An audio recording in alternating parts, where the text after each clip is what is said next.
mistakes, but still at the same time be aggressive and still score points. It was a whirlwind. I feel like, I might need a couple beverages to relax tonight, but it was great. I mean, this is what you love so much about this game, and really what's the best part about it is that locker room, sharing that with the people that you love, the players, the coaches, this organization. But it was a great matchup, but it was just one game, and there's a lot of football left.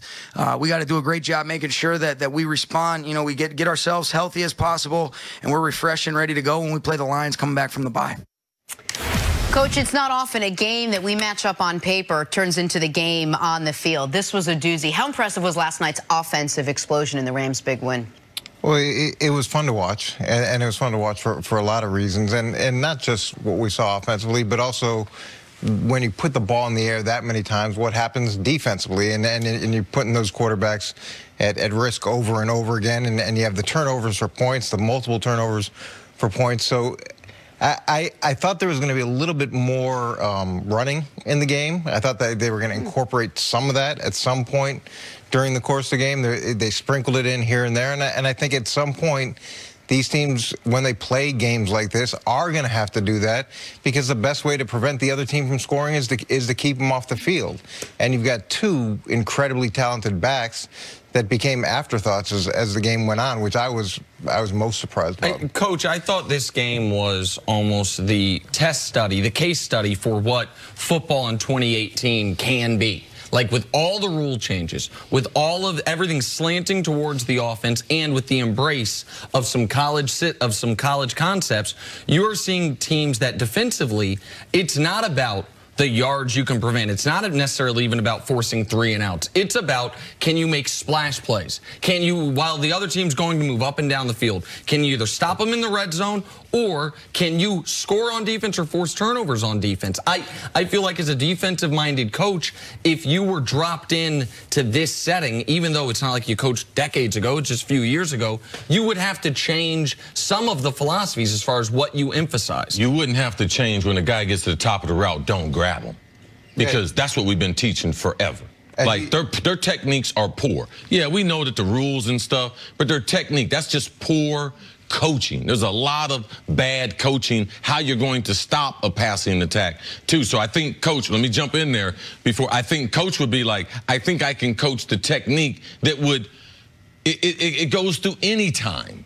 It's not the rules. Like, man, they play a lot of bad technique that leads to these big numbers, too, Coach. Yeah, there's multiple penalties on both sides of the ball. There were receivers that were cut free. There were guys falling down in the deep part of the field. So as much as there were these splash plays, there was a lot of room for improvement on the other side, and I don't think this is what we're going to see, these types of games over and over again. Maybe a few more, but it's not going to be the overwhelming trend. Yeah, even the Super Bowl. The Super Bowl was a high-scoring game, but there were some times in there where teams had to get some critical stops on 3rd down. And we could see both of these teams could rush the passer. So you know that how do you be able to affect these things? Rush the passer and play coverage. I thought Kansas City made a huge mistake in the game by they were playing 2-man. They were going to slow bleed, take away all the short routes and everything. The safeties take away the deep stuff down the field. They decide to get out of it after they convert the 1st down, and Scandrick drops the interception. They decide to go cover 1 man, and they put a guy who cannot cover on Everett on the outside, and Sean McVay and them dial it up. So you have to be able to play some type of defense. It's not the rules. It's about technique. Guys outside, you don't bump him. A guy's an athlete, let him run down the sideline, he's going to make a big play, and that ultimately was the winner for the Rams, Coach. And I was surprised at the end of the game, or what I was looking for at the end of the game, and I know you're a big Mahomes fan, is I wanted to see him in one of those 2-minute drives be able to bring the team down and get him in position to tie the game or win the game, and that's what I was most disappointed from him, because everything that happened throughout the course of the game, and then to be able to get the ball back with that much time and not be able to put together a drive in either of those 2 opportunities was pretty disappointing. The biggest mistake of the game in my mind, and it's not close, it wasn't either one of the Aaron Donald strips. It wasn't the pass on the RPO, the amazing play by Abukum, who got the pass, tipped it off the lineman's helmet and scored. It was his second interception, it was the one where they had 2 minutes, all their timeouts, they're at midfield down 3, and you don't need a huge play. You don't have to go deep down the field. You can do it 5-6 yards at a time, and you don't even just have to go to the sidelines. That play where his arm got hit, he was trying to take a deep shot, and it gets picked. Now, the Chiefs did get the ball back again after that because Sean McVay was trying to go for the kill as opposed to just running the football, which I understand. That was the play that I think will stick with Pat Mahomes the longest. That was the play because that was, and to me, an unforced error more than the other ones. And I know you get frustrated with me because I'm not 100% on the Mahomes is going to the Hall of Fame bandwagon. Last night when the game stopped, Coach texted me and said, I need to see more. I need to see more football. 5 turnovers, not enough. He's now tied for, what, 3rd in the league in interceptions at this point. And the question is he going to be a make-something-happen guy? And Brett Favre was a make-something-happen guy and very successful at it. But at the end of the day, he's going to make something happen either for your team or for the other team. And if you can live with the volume of turnovers that come from those guys as they're trying to make a play, then you get the upside of what they can do offensively. But that's where I think it's misleading if people just, and I know you didn't, but if people just watched last night. The Chiefs, Pat Mahomes had 7 turnovers on the year going into yesterday. Now, he had 5 yesterday. That's terrible. No one's denying that. But he had not been a turnover machine, despite yesterday. Turnovers are a part of passer rating. He's 2nd in the league in passer rating. Like, he's 1st in touchdowns, 1st in yards, 3rd in yards per attempt.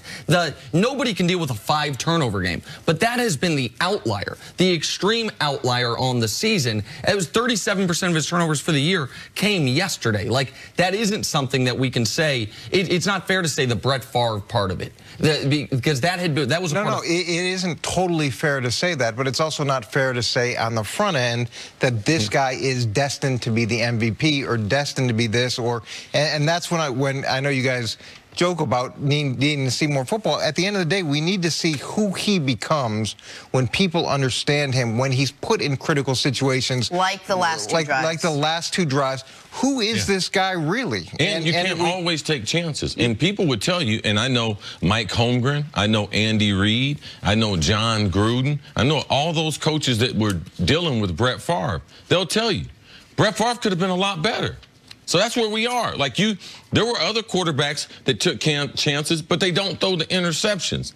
Interceptions are critical for your football team. So what type of chancer is he? Is he going to be a guy that I'm going to always take chances? Because as coach said, at the end of the game, there was no need to take that chance to be able to throw that ball in the coverage. Like in a 2-minute drive, you're trying to get 2 first downs and get to midfield. You don't see in a 2-minute drive people strike from 70 yards. Agreed. The theory is I need to get 2 first downs and I need to get to midfield. When I get to midfield, they're going to start being aggressive. And then that's when you can start to be more aggressive as a passer. So those are things that you only learn in the heat. And he was in the heat last night. I thought the last 2 drives for Mahomes, even the last one where they had less than a minute, but they had less than a minute and a timeout, and they only needed a field goal. I thought the mistakes there were, as much as the interception, the first 2 plays that net you 12 yards, both over the middle, those are plays, those are rookie plays. Like, you know, in that spot, 6 yards is not worth either burning your last time out or the 15 seconds it's going to take to get to the line. I thought those, and I mentioned on the previous drive, taking a shot when there's 2 minutes left in the game, you have all your timeouts down 3, is unnecessary. But you mentioned you want to see him in the fire. I would argue down 4 or down 3 to the Rams in that spot where he drove them down the field for the leading touchdown with less than 3 minutes remaining. That's in the fire. Now the Rams responded. How'd they score? What was that series? What'd they do on that one? That series? Go over those plays. Okay. It was Pat Mahomes sacked for -3 yards after a Kareem Hunt run. Pat Mahomes scrambled for 7. Then they had the 4th and 2 where he hit Kelsey for 18. Pat Mahomes ran up the middle for 2 yards. He threw it to Robinson for 14 yards, threw it to Harris for 3 yards, and then he threw it to Conley for 10 yards. All those other people were playing. They were playing. Their team was playing. Like, you just gave Patty Mahomes credit. Like, they have a good football team to be able to support his overall ability. At the end, instead of taking the chances, throw the ball out of bounds and rely on their talent compared to relying on your talent. That's what the reason why I wanted you to quit, because I knew it was a lot of different people involved. And that's what he's got to be able to do at the end of those games. And we were talking about Roethlisberger's big turnover games and Mahomes' big turnovers game. The difference is Roethlisberger won the game at the end. All right, got to take a break. Much more First Things First right after this. Stay with us.